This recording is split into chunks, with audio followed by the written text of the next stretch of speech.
आज 21 नवंबर है, दिन शुक्रवार। आइए जानते हैं बिहार की 30 फटाफट बड़ी खबरों को। और इस न्यूज़ को आप किस जगह से देख रहे हैं, हमें कमेंट बॉक्स में ज़रूर बताएं। नीतीश कुमार ने 10वीं बार बिहार के मुख्यमंत्री के रूप में शपथ ली है। उनके साथ 26 मंत्रियों ने भी शपथ ली। नई कैबिनेट में बीजेपी के 14, जेडीयू के 8 और चिराग पासवान की पार्टी के 2 और एक मुस्लिम चेहरे को भी जगह दी गई है। दुलारचंद हत्याकांड मामले में अनंत सिंह को फिलहाल जेल में ही रहना होगा। पटना की एमपी एमएलए कोर्ट ने उनकी जमानत याचिका खारिज कर दी है। कोर्ट ने अपनी टिप्पणी में कहा कि यह मामला बेहद गंभीर है, इसलिए बेल नहीं दी जा सकती। नीतीश कुमार की नई कैबिनेट में 10 नए मंत्रियों को शामिल किया गया है, जिनमें एक मुस्लिम चेहरा भी है। तेज प्रताप यादव को चुनाव हराने वाले संजय सिंह को भी मंत्री बनने का मौका मिला है। शपथ लेने वाले कुल 26 मंत्रियों में 3 महिलाएं हैं, जिसमें मंत्रिमंडल में महिलाओं की हिस्सेदारी 11% हो गई है। शपथ ग्रहण समारोह के बाद मुख्यमंत्री और उनके बेटे की एक भावुक तस्वीर सामने आई है। समारोह के दौरान चिराग पासवान ने जीतनराम मांझी और जेपी नड्डा के पैर छुए। वहीं प्रधानमंत्री नरेंद्र मोदी मंच पर अपना गमछा घुमाते हुए नजर आए। असम के मुख्यमंत्री हेमंत बिस्वा शर्मा ने कहा कि उन्होंने ही नीतीश कुमार को 10,000 रुपए वाली योजना का फॉर्मूला दिया था।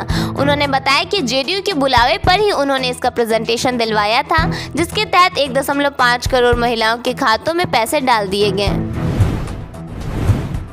मुजफ्फरपुर में एक टीचर की हत्या कर दी गई। अपराधियों ने हत्या के बाद बॉडी को हिलाकर मौत की पुष्टि भी नहीं की। मृतका अपने भाई के साथ कोचिंग से लौट रही थी। बड़ी बहन का कहना है कि अफेयर को लेकर पहले पंचायत भी हुई थी।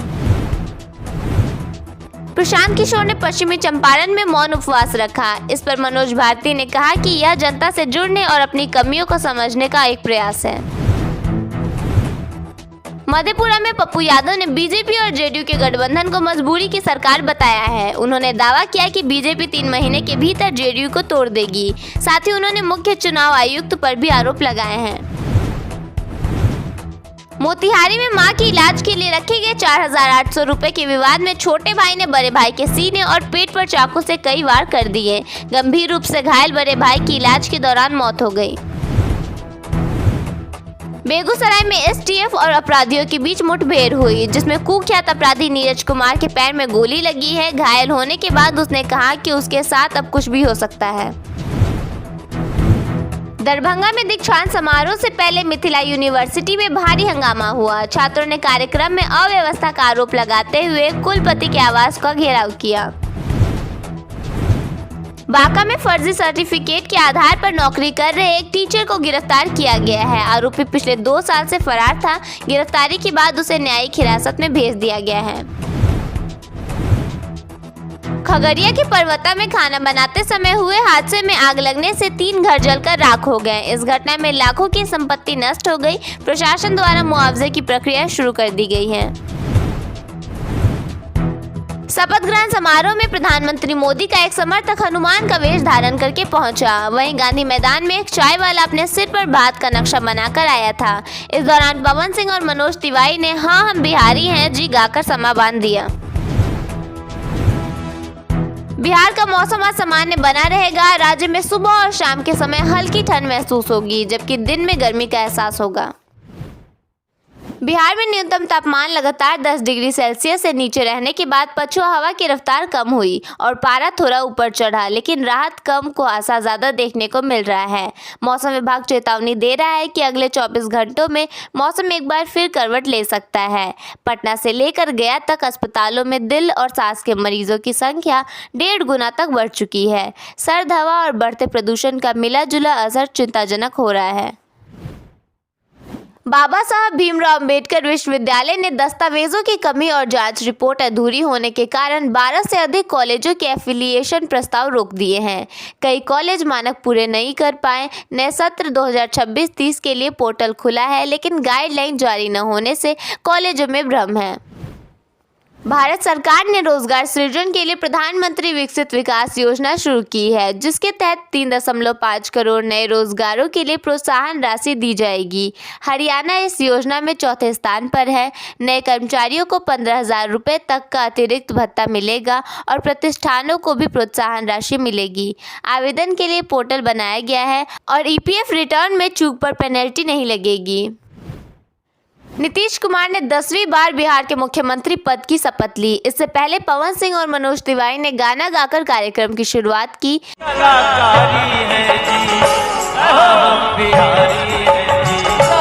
जोड़ी मोतिया नीतीश जी के हित हो गए, जोड़ी मोतिया नीतीश जी के हित हो गए। कलाकारों ने मंच पर झिझिया नृत्य भी किया।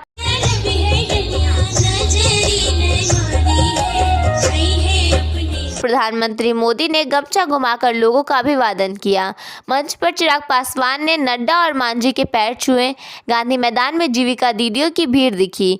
बीजेपी समर्थक सिर पर भारत का नक्शा बनाकर पहुंचा तो कोई हाथ में गद्दा लेकर। पीएम ने आने से पहले गांधी मैदान में वायुसेना से रिहर्सल की। चारों तरफ की बिल्डिंग पर हथियार के साथ जवानों को तैनात किया गया था। हेलीकॉप्टर को देखकर महिलाएं हाथ हिलाती दिखी। पटना में नीतीश कुमार ने 10वीं बार बिहार के मुख्यमंत्री पद की शपथ ली। एनडीए के 26 मंत्रियों ने भी शपथ ग्रहण की, जिनमें सम्राट चौधरी और विजय कुमार सिन्हा उप मुख्यमंत्री बने। राज्यपाल आरिफ मोहम्मद खान ने शपथ दिलाई। मंत्रिमंडल में 13 नए चेहरे शामिल हैं और जातिगत समीकरणों का ध्यान रखा गया है। भाजपा, जेडीयू, लोजपा, रालोमो और हम के विधायकों को मंत्री बनाया गया है। मुख्यमंत्री नीतीश कुमार के शपथ पर निशाना साधते हुए समाजवादी पार्टी के प्रवक्ता अब्बास हैदर ने दावा किया कि भाजपा ने नीतीश कुमार को मजबूरी में मुख्यमंत्री बनाया है, लेकिन वह कब तक मुख्यमंत्री रहेंगे, इसका जवाब बिहार और देश की जनता जानना चाहती है। बिहार विधानसभा चुनाव के बाद शपथ ग्रहण से पहले राष्ट्रीय जनता दल आरजेडी ने सोशल मीडिया प्लेटफॉर्म एक्स पर एक वीडियो पोस्ट कर बड़ा सवाल किया है। आइए बताते हैं आखिर आरजेडी ने क्या वीडियो पोस्ट किया और सरकार से क्या सवाल पूछे। सोशल मीडिया पर आरजेडी ने वीडियो पोस्ट किया और लिखा कि चुनाव बाद पटना के राजेंद्र नगर स्टेशन में राज्य के बाहर जाकर काम करने को मजबूर श्रमिकों की लगने लगी है लंबी कतार। यह पलायन कब रुकेगा? मुजफ्फरपुर में उद्यान विभाग लीची के पेड़ों की गणना कराएगा। इसका मुख्य उद्देश्य लीची उत्पादन का सही आकलन करना और किसानों को बेहतर सुविधाएं प्रदान करना है। इस गणना के आधार पर नई योजनाएं बनाई जाएंगी, जिससे किसानों को लाभ होगा और लीची का उत्पादन बढ़ेगा। बिहार के सीतामढ़ी वासियों के लिए सरकार की ओर से बड़ी खुशखबरी सामने आई है। अब मुजफ्फरपुर जाने में समय कम लगेगा। केंद्र सरकार की ओर से 2000 करोड़ रुपए की लागत से 4 लेन सड़क बनने वाली है। बिहार के उप मुख्यमंत्री सम्राट चौधरी ने सोशल मीडिया प्लेटफॉर्म पर पोस्ट कर इसकी जानकारी दी है। केंद्र सरकार ने खगड़िया पूर्णिया सड़क को 4 लेन बनाने की मंजूरी देकर सीमांचल को बड़ी सौगात दी है। 143 किमी लंबी इस सड़क पर लगभग 3975 करोड़ रुपए खर्च होंगे। इस सड़क के चौड़ी होने से सीमांचल के कई जिलों जैसे खगड़िया, सहरसा, सुपौल, किशनगंज और पूर्णिया को सीधा फायदा मिलेगा। बिहार के मुख्यमंत्री के तौर पर 10वीं बार नीतीश कुमार के शपथ लेने पर राजद नेता तेजस्वी यादव ने उन्हें बधाई दी है। हालांकि सीएम नीतीश के शपथ ग्रहण समारोह से विपक्ष के साथ ही उनकी पार्टी ने भी दूरी बना रखी है।